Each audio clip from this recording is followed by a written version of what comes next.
Assalamu alaikum grade 6 and welcome back to maths presentation.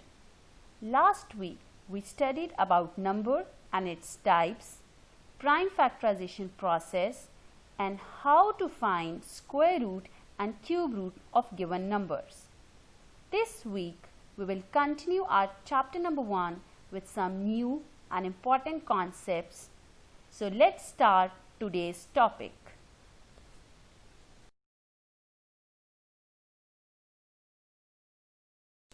So, in this week, we will learn about what is an estimation and its application, rules of divisibility and why they are required, and how to find the highest common factor and lowest common multiple of two or more numbers.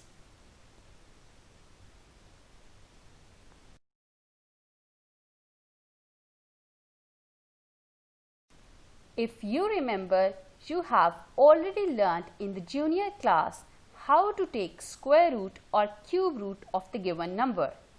So, can you tell me what are the values of the square root of 50 and cube root of 63?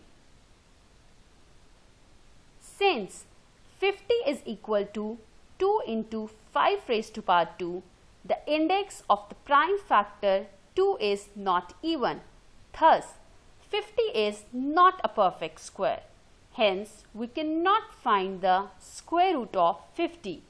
In the same way, 63 is 3 raised to power 2 into 7. So, the index of prime factors 3 and 7 are not the multiples of 3. Thus, 63 is not a perfect cube. So, we cannot find the cube root of 63. So, for this reason, we use the concept of estimation. Estimation is a method in which we figure out the closest number for perfect square root or cube root of any given number. We observe that 50 is close to 49, which is a perfect square. So, we will write it as 50 is equal to 49 and 7 is the perfect square of 49. Similarly, 60 is close to 64, which is a perfect cube of 4. Next, we have another example. Estimate the value of square root of 30. Now, here we observe that 30 is close to 25, which is a perfect square root of 5.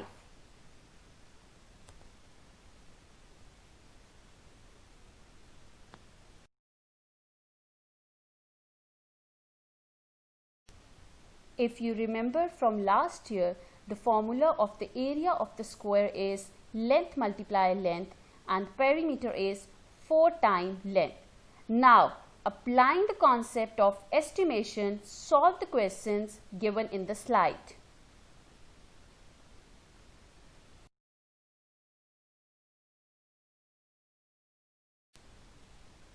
Suppose you have bought 150 chocolates and want to distribute them in your class. How will you know with which number to divide them without actually performing the operation of division? This is where the concept of divisibility rule comes to play. So, let's study the divisibility rule in detail.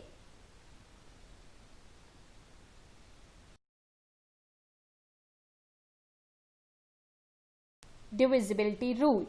The process of whether the given number is exactly divisible by another number without actually performing the operation of division is called the test of divisibility. Being exactly divisible means that on division there is no remainder left. Or if you divide one number by another, the result is a whole number without a remainder. For example, if you will divide 12 upon 6, the answer comes 2 with no remainder. Or in the same way, if you will divide 15 with 5, the answer is 3 with no remainder. Let's discuss the divisibility rule for 2, 3, 5 7 and 11 in the coming slides.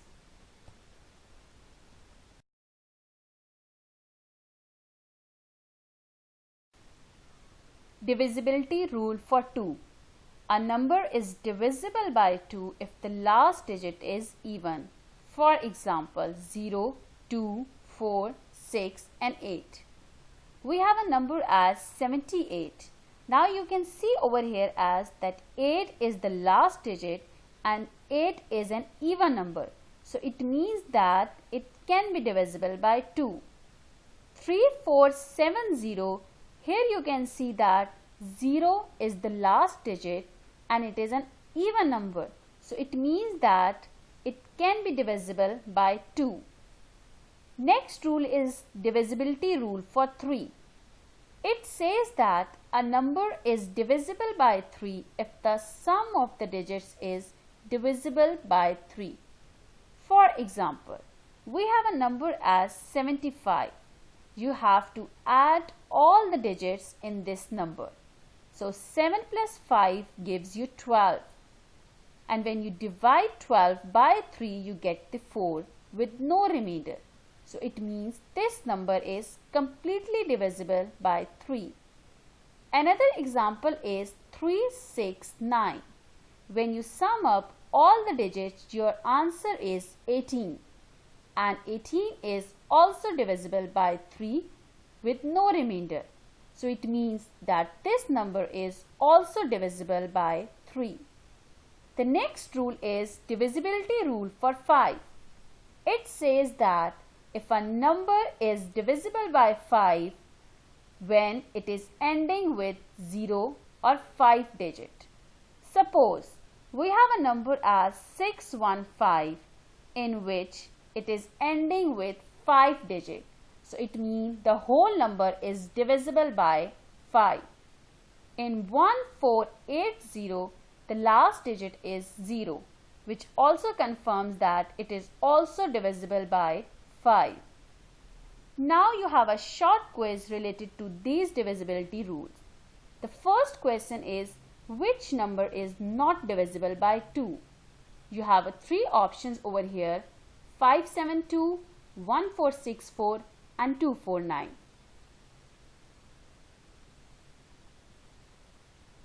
Wow, great, excellent.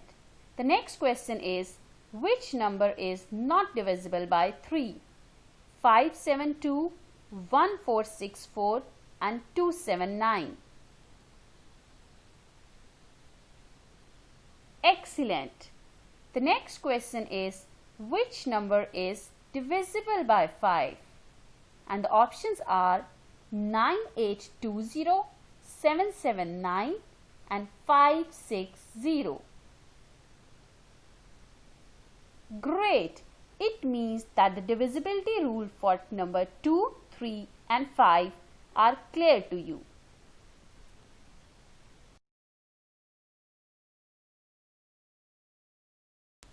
Divisibility rule for 7.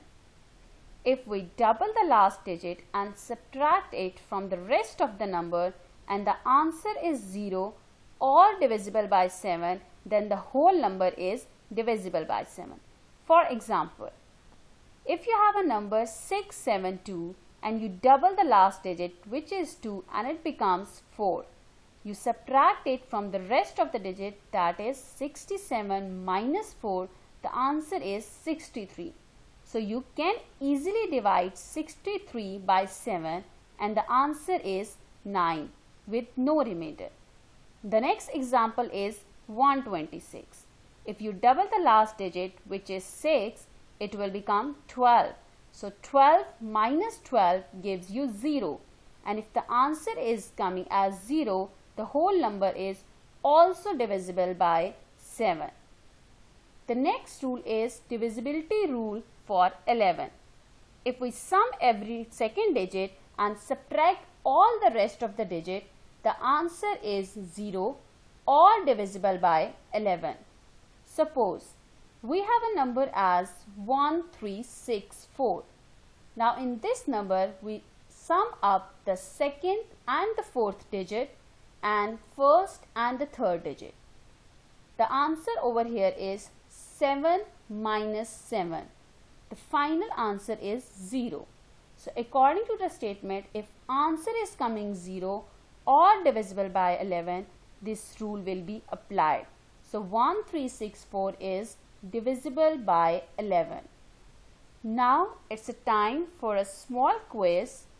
The first question is, which number is divisible by 7? 905 or 196?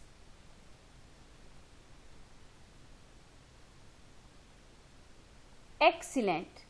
The next question is, which number is divisible by 11?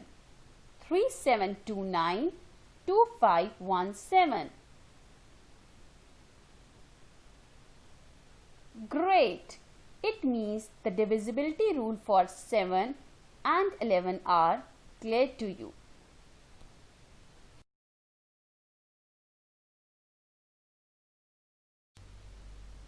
HCF and LCM. You must have played hide and seek a number of times. In this game, you have to find your hidden friends. Finding factors and multiples is like playing hide and seek with the numbers. You have the number, yet you have to seek the hidden factors and multiples through the concept of HCF and LCM. So let's start it.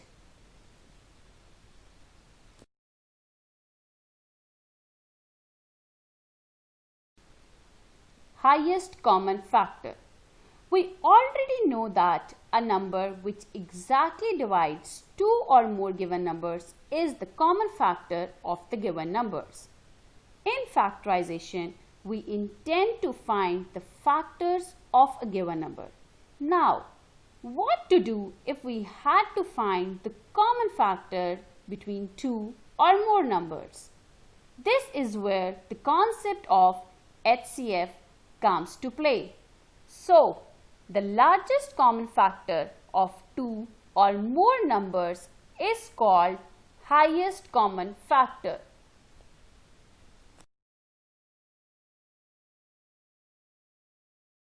Some of the steps for finding HCF are as below. Step 1. Write down all the numbers in a single row but separate them by comma. Step 2. Divide them by smallest prime number which exactly divides all the given numbers. Step 3. Write the quotient exactly below the respective numbers. Step 4. Stop the division process until there is no common factor between the numbers. Step 5. Multiply all the prime numbers by which we have divided and the product will be HCF of the given number.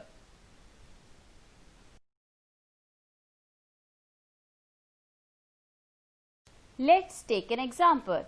We have two numbers 60 and 72. Write these numbers in a single row and separate them with comma. Next, we will divide them by smallest prime number. What is that number? Yes, it is 2. Divide 60 and 72 by 2 to get 30 and 36. Divide 30 and 36 by 2 to get 15 and 18. Now, the next prime number will be 3. So, we will divide 15 and 18 by 3 to get 5 and 6. You see that 5 and 6 are uncommon factor which cannot be divisible by one number. So, we will stop the division process. What are the common factors of 60 and 72? Yes, these are 2 into 2 into 3. Now, we will multiply the common prime numbers and HCF of 60 and 72 is 12.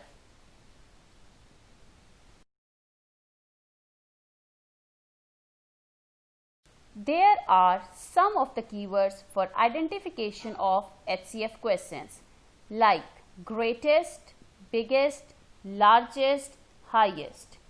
Keeping these words in your mind, solve the questions. For any query, contact me in Google Classroom.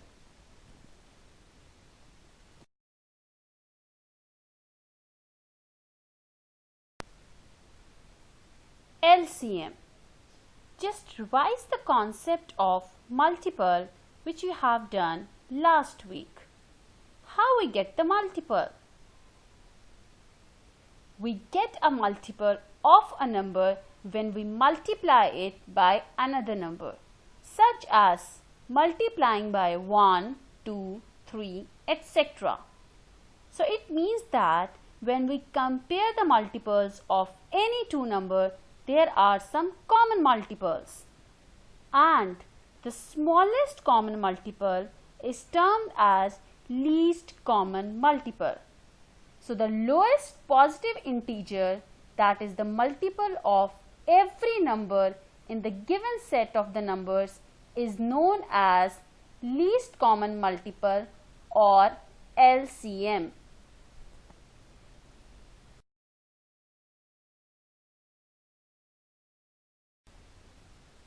Steps for finding LCM. There are 5 basic steps for finding LCM. Step 1. Write the given number in a horizontal line separating them by comma. Step 2. Divide them by smallest prime number which exactly divides at least 2 of the given numbers. Step 3. Put the quotient directly under the number in the next row. If the number is not divided exactly, we bring that number down in the next row.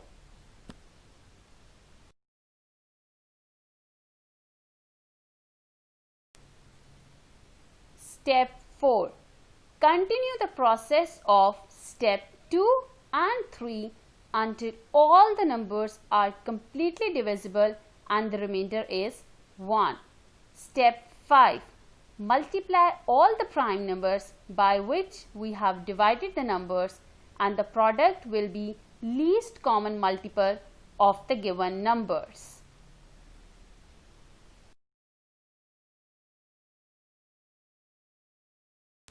For finding LCM, we will take the same number, that is 60 and 72.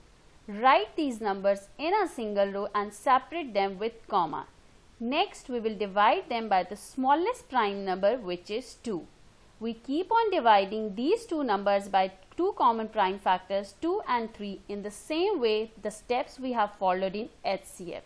When we will have a number as 5 and 6, we will divide 6 by 2 and get 3. Now we will see that both the numbers 3 and 5 are prime numbers, which means yes, they are only divisible by itself. So 1 by 1 we will divide them and the remainder will be 1. We will multiply all the prime number and the least common multiple of 60 and 72 is 360.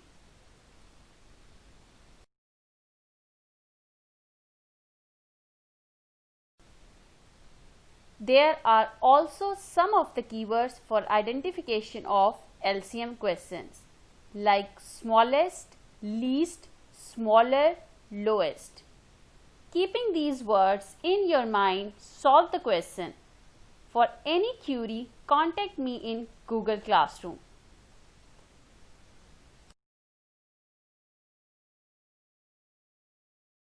Finding HCF and LCM when prime factorization is given. Up till now, I have told you how to do the prime factorization of the given numbers for finding HCF and LCM. Now, the question arises, if the prime factorization of the numbers are already given, how to find HCF and LCM? For HCF, we have to choose the power of each of the common prime factor with the lowest index. Suppose we have three numbers 40, 60 and 100, and the prime factorization are given as well. Now first of all, we need to identify what is the common prime numbers. Yes, they all have 2 and 5 as the common prime number. So first of all, we will take the common prime number with the lowest power. Now here you can see that 2 raised to power 2 is the number with the lowest power, and over there 5 raised to power 1 is the number with the lowest power. So we'll write it in the column of HCF as 2 raised to power 2 into 5. LCM method. For LCM, we have to choose the power of each of the common prime factor with highest index and all the uncommon prime factors. Suppose I have taken two numbers for finding LCM, 30 and 36. Now over here you can see that we have common numbers and uncommon numbers. So what we are going to do, that we will take the common factors with the highest power. The common factors are 2 and 3, and the common factors with the highest power are 2 raised to power 2 and 3 raised to power 2. Now we have to write over here as all uncommon prime factors as well. So the uncommon prime factor is 5. So the LCM will be 2 raised to power 2 into 3 raised to power 2 into 5.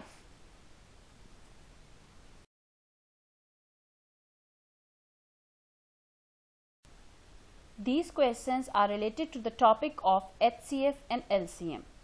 In these questions, prime factors of numbers are already given, so we will not do prime factorization process.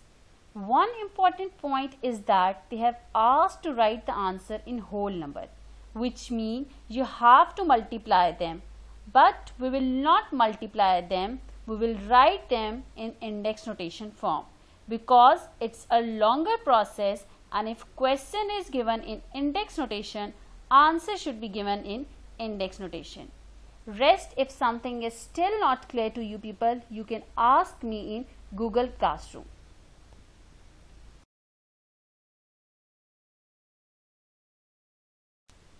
I had made a homework schedule for you. On day 1, you will go through two topics, estimation and divisibility. Day 2, your next topic is HCF. Go through it and solve the questions related to it. On day 3, you have to go through the topic of LCM and solve those questions. Day 4, you have to revise the concept of index notation and apply it on HCF and LCM.